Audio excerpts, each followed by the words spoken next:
Flight లో సిబ్బంది సహా 162 మంది ప్రయాణికులున్నారు. ఇండోనేషియా, మలేషియా నుంచి ఉదయం 5 గంటలకు బయలుదేరిన ఫ్లైట్ షెడ్యూల్ ప్రకారం 8:30కు సింగపూర్కి చేరుకోవాలి. 6:30 ప్రాంతంలో సిగ్నల్స్ తెగిపోయినట్టు గుర్తించారు.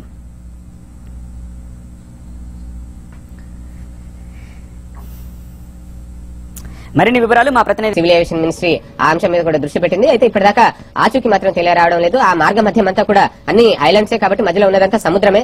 ఒకవేళ సముద్రంలో పడిపోయిందా అన్నది కూడా ఇప్పుడు ఆలోచించాల్సిన పరిస్థితి. ఏదేమైనా అందరినీ ఆందోళనకు గురి చేసిన సమస్యగానే మనం దీన్ని చెప్పుకోవాలి. Right, thank you very much Mahatma.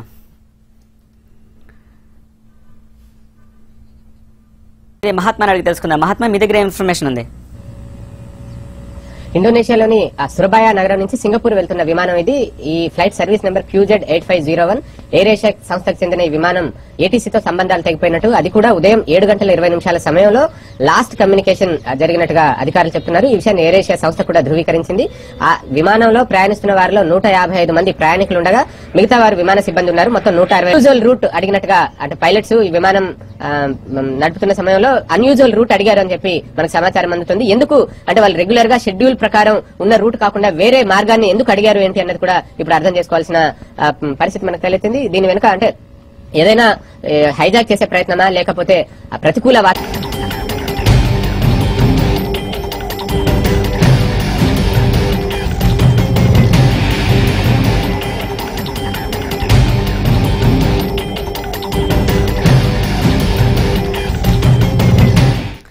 Breaking news చూస్తున్నారు. ఎయిర్ ఏషియా విమానానికి సిగ్నల్ వ్యవస్థ ఏటీసీతో సంబంధాలు తెగిపోయాయి. ఇండోనేషియా నుంచి సింగపూర్ కు బయలుదేరిన Air Asia QZ8501 number flight signals అందకపోవడం ఆందోళన కలిగిస్తోంది.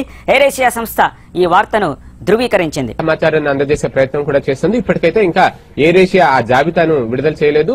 ఆ జాబితాను సురబాయా నుంచి తెప్పించే ప్రయత్నం చేస్తున్నారు. ఆ ప్రయాణికులు ఎవరు, ఎంతమంది ప్రయాణికులు ఉన్నారు, అలాగే విమాన సిబ్బందిలో కూడా ఒకవేళ భారతీయులు ఉండే అవకాశం లేకపోలేదు. కాబట్టి విమాన సిబ్బంది, విమాన ప్రయాణికుల్లో భారతీయులు ఎవరైనా ఉన్నారన్న కోణంలో కూడా చెందిన మలేషియన్ ఎయిర్లైన్స్ విమానం కూడా గతంలో ఈ పరిసర ప్రాంతాల్లోనే ఒక విమానం అదృశ్యమై ఇప్పటిదాకా దాని ఆచూకీ తెలియలేదు. ప్రపంచంలోనే అతి పెద్ద సెర్చ్ ఆపరేషన్ చేపట్టినప్పటికీ ఆ విమానం ఆచూకీ కనిపెట్టలేకపోయారు. ఇప్పుడు ఈ ఇండోనేషియా విమానానికి సంబంధించి ఎయిర్ ఏషియా సంస్థకు చెందిన ఈ విమానానికి సంబంధించి కూడా సెర్చ్ ఆపరేషన్ ప్రారంభించినట్టుగా ప్రకటిస్తున్నారు.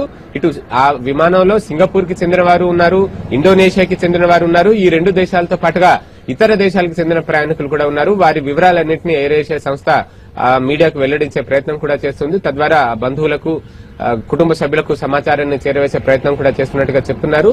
అయితే చివరి కమ్యూనికేషన్ లో విమానం మళ్లీ ఏటీసీకి సంబంధాలు పునరుద్ధరించుకోవాలన్న ఆశతోటి వారు ఎదురు చూస్తున్న పరిస్థితి కనిపిస్తుంది. కానీ 7:30 నుంచి ఇప్పటిదాకా కమ్యూనికేషన్ లేదంటే విమానం పూర్తిగా అదృశ్యమైపోయిన పరిస్థితి మనకు కనిపిస్తోంది. వారిలో అందులో ప్రయాణిస్తున్న ప్రయాణికుల ఆచూకీ కూడా ఇప్పటిదాకా తెలియరాలేదని మనం చెప్పుకోవాలి. Right Mahatma, civil aviation ministry దీనికి సంబంధించి అటు ఇండోనేషియా, సింగపూర్ గవర్నమెంట్స్ ని లేకపోతే ఎయిర్ ఏషియా అధికారులని 2 మంది ఆ విమానంలో ఉన్నారు. ప్రస్తుతం ఆ విమానం ఆచూకీ అనేది తెలియరావడం లేదు. 7:20 తెగిపోయిన సంబంధాలు మళ్లీ ఇప్పటిదాకా ఆ విమానాన్ని కాంటాక్ట్ చేసే ప్రయత్నాలు చేసినప్పటికీ ఇప్పటిదాకా కమ్యూనికేషన్ మళ్లీ రిస్టోర్ కాలేదు. దాన్ని బట్టి చూసుకుంటే విమానం పూర్తిగా అదృశ్యం అయిపోయింది. దాని జాడ తెలియకుండా పోయిందని మనకు స్పష్టంగా అర్థమవుతుంది.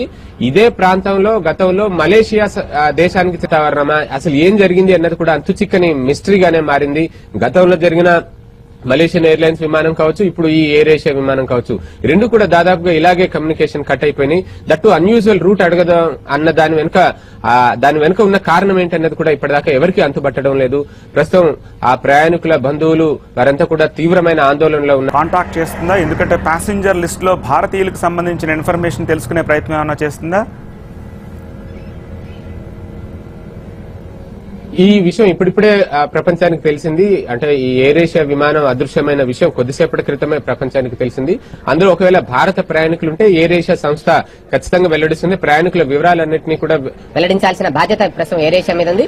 ఆ ప్రయాణికులు ఎవరు ఏంటి జాబితా చూసి ఆ జాబితాలో భారతీయులు ఉంటే కనుక మన సివిల్ ఏవియేషన్ మినిస్ట్రీ కూడా వారిని సంప్రదింపులు జరిపి సింగపూర్ గానీ, ఇండోనేషియా గానీ అంటే బయలుదేరిన చోట లేదంటే డెస్టినేషన్ చేరాల్సిన చోట మన ఎంబసీలు కూడా ఉన్నాయి. తద్వారా వారి సమాచారాన్ని కుటుంబ సభ్యులకు అందజేయడం, ఎప్పటికప్పుడు తాజా